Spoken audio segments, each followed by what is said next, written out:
Telangana CM Revanth Reddy ఇవాళ ఖమ్మం జిల్లాలో పర్యటించనున్నారు. రైతుల సంక్షేమమే ధ్యేయంగా రాష్ట్ర ప్రభుత్వం ఖమ్మం జిల్లాలోని మదిర నియోజకవర్గంలోని జగన్నాథపురంలో ప్రతిష్టాత్మకంగా రైతు ఆశీర్వాద సభను నిర్వహిస్తోంది. ఈ సభకు సంబంధించిన ఏర్పాట్లు ఇప్పటికే పూర్తయ్యాయని, సీఎం పర్యటనకు ఎలాంటి ఆటంకాలు కలగకుండా పటిష్టమైన భద్రతా చర్యలు చేపట్టామని అధికార యంత్రాంగం తెలిపింది. రాష్ట్ర వ్యాప్తంగా రైతాంగం ఎదురుచూస్తున్న ఎన్నో కీలక అంశాలపై ఈ సభలో స్పష్టత రానున్న తరుణంలో ఈ పర్యటన అత్యంత ప్రాధాన్యం సంతరించుకుంది.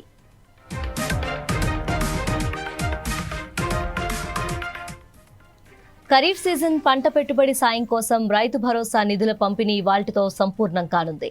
గత నెల 30న హైదరాబాద్లో సీఎం రేవంత్ రెడ్డి లాంఛనంగా రైతు భరోసా నిధుల విడుదల కార్యక్రమానికి శ్రీకారం చుట్టారు. 9 రోజుల్లో 9,000 కోట్ల రూపాయలను రైతు భరోసా కింద వారి ఖాతాల్లో జమ చేస్తామని ప్రకటించారు. ఇందులో భాగంగా ఇప్పటికే 8 ఎకరాల వరకు పెట్టుబడి సాయం అందించారు.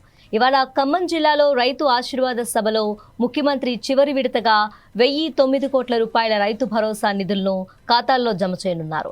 దీంతో కలిపి 8,759 కోట్ల రూపాయలు జమ పూర్తి కానుంది. ఇవి కాక కొత్తగా నమోదయ్యే వారికి, సాంకేతిక కారణాలతో నిలిచిన వారికి సైతం నిధులను జమ చేయనున్నారు. మొత్తంగా 9,000 కోట్ల రూపాయల రైతు భరోసా కింద చేరుతుందని అంచనా వేస్తున్నారు.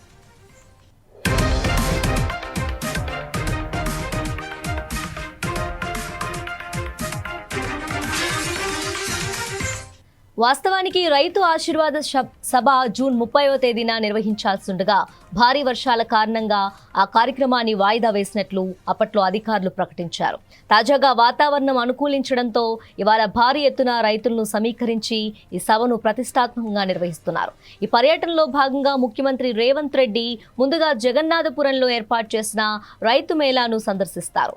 వ్యవసాయంలో ఆధునిక సాంకేతిక పరిజ్ఞానమైన అగ్రిటెక్ ఆవిష్కరణలు, పంటల మార్పిడి, రసాయనాలు లేని సేంద్రియ వ్యవసాయ విధానాలు, వ్యవసాయ ఉత్పత్తులకు అదనపు విలువలు జోడించడం తదితర సుస్థిర వ్యవసాయ పద్ధతులను వివరించే స్టాల్స్ ఈ మేళాలో ఉన్నాయి. జూలై 9వ తేదీ నుంచే ప్రారంభమైన ఈ మేళాలో ప్రదర్శించిన అధునాతన వ్యవసాయ పరికరాలను సీఎం పరిశీలించిన తర్వాత భారీ బహిరంగ సభలో పాల్గొని ప్రసంగిస్తారు.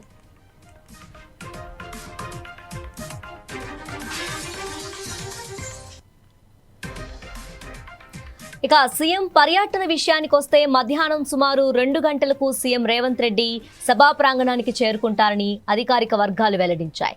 ఇటీవలే రైతు భరోసా నిధులను విడుదల చేయడంతో రైతులు ఒకంత సంతోషంగా ఉన్నారు. కానీ వర్షాలు పడకపోవటం వారిని బాధిస్తోంది. మరి ఇవాల్టి సభలో వారికి సీఎం ఎలాంటి హామీలు ఇస్తారనేది ఆసక్తిగా మారింది. రైతుల కోసం కాంగ్రెస్ ప్రభుత్వం అమలు చేస్తున్న నూతన విధానాలను, భవిష్యత్ వ్యవసాయ కార్యాచరణను సీఎం రేవంత్ రెడ్డి స్వయంగా వివరిస్తారు. ముఖ్యంగా వరి, పత్తి, మిర్చి వంటి వాణిజ్య పంటలు ఎక్కువగా పండించే ఉమ్మడి ఖమ్మం జిల్లా రైతులకు ఈ సభ ద్వారా మరింత భరోసా కల్పించాలని ప్రభుత్వం భావిస్తోంది.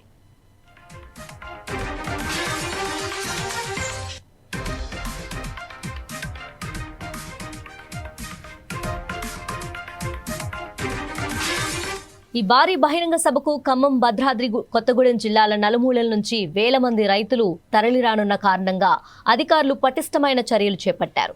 ఎండలు లేదా అకస్మాత్తుగా వర్షం వచ్చినా ప్రజలు ఇబ్బంది పడకుండా ఉండేందుకు భారీ స్థాయిలో జర్మన్ హ్యాంగర్ టెంట్లను ఏర్పాటు చేశారు. ఎండ తీవ్రతను దృష్టిలో ఉంచుకొని మంచినీటి వసతి తదితర ప్రాథమిక సౌకర్యాలను కల్పించారు. ట్రాఫిక్ సమస్యలు తలెత్తకుండా ఖమ్మం బోనకల్ రహదారిపై ఉదయం 6 గంటల నుంచి అర్ధరాత్రి వరకు ట్రాఫిక్ ఆంక్షలు విధించినట్లు పోలీసు ఉన్నతాధికారులు ప్రకటించారు. ఆ మార్గంలో ప్రయాణించే సాధారణ వాహనదారులు ప్రత్యామ్నాయ మార్గాలను ఎంచుకోవాలని సూచించారు.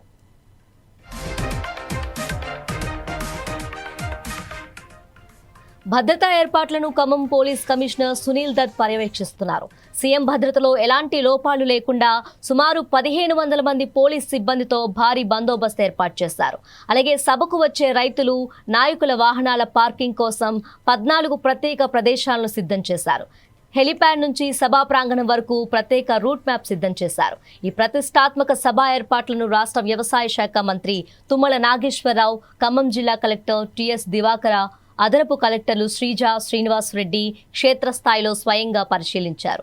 రైతుల కోసం ప్రభుత్వం చేపడుతున్న ఈ కార్యక్రమం విజయవంతమయ్యేలా అన్ని శాఖల అధికారులను సమన్వయం చేస్తూ కలెక్టర్ ఆదేశాలు జారీ చేశారు. ఈ రైతు ఆశీర్వాద సభ ద్వారా రాష్ట్ర ప్రభుత్వం వ్యవసాయ రంగానికి, రైతు సంక్షేమానికి ఇస్తున్న అత్యధిక ప్రాధాన్యాన్ని మరోసారి స్పష్టం చేయనుందని రాజకీయ విశ్లేషకులు భావిస్తున్నారు.